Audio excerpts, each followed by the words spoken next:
Welcome to tech tax. இப்போ நம்ம என்ன பார்க்க போகிறோன்னா, இன்றைக்கி வந்து ஆண்ட்ராய்டில் பெஸ்ட்டு ஃபோட்டோ எடிட்டிங் ஆப் நம்ம பார்க்க போகிறோம்.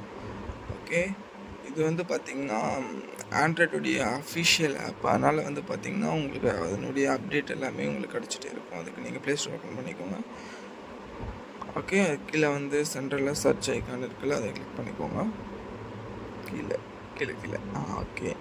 தென் வந்து பார்த்திங்கன்னா சர்ச் பாரில் ஸ்னாப்சீடுன்னு சொல்லிட்டு டைப் பண்ணுங்க. SNAPSEED, that is the app name, right? Okay, search கொடுத்தீங்கன்னா ரெண்டாவது ஒன்று வருதில்ல, அதுதான் ஸ்னாப்சீட் அஃபிஷியல் கூகுளுடைய ஃபோட்டோ எடிட்டிங் டூல். அது வந்து பார்த்திங்கன்னா ஆல்ரெடி நான் இன்ஸ்டால் பண்ணிவிட்டேன், அதனால் எனக்கு ஓப்பன் கேட்குது. தென் நம்ம வந்து கீழே வந்து ஸ்க்ரோல் பண்ணி பார்த்தா 4.1 இதுதான் வந்து ஆப்போடைய ரேட்டிங்ஸு. ஆனால் வந்து பார்த்திங்கன்னா இதுக்கு 4.5 கொடுக்கலாம், 4.1 கொடுத்துருக்காங்க. ஏன்னா நிறைய பேருக்கு இந்த ஆப்பை பற்றி தெரியல, அதனால தான் வந்து இன்னும் அவ்வளோ ரேட்டிங் வராமல் இருக்குது. ஸோ இப்போ வந்து பார்த்திங்கன்னா இதுதான் ஆப்பு.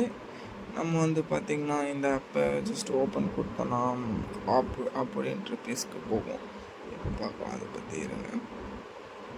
தென் வந்து இந்த ப்ளஸ் ஐக்கானை கிளிக் பண்ணிங்கன்னா, சென்டரோனை கிளிக் பண்ணிங்கன்னா நம்ம எந்த எனி ஃபோட்டோ உங்கள் கேலரியில் இருக்கிறத கிளிக் பண்ணிங்கன்னா எங்கள் ஃப்ரண்ட்டில் வந்துடும். இது ஜஸ்ட் சிம்பிள். ஆக்சுவலி சென்டரில் டூல்னு இருக்குது, அதை கிளிக் பண்ணால் கூட ஈஸியாக எடிட்டிங் ஆக்சஸ் பண்ணிக்கலாம். நம்ம வித்தவுட் வாட்டர் மார்க்லாம் வந்துடும். Thank you guys, thank you.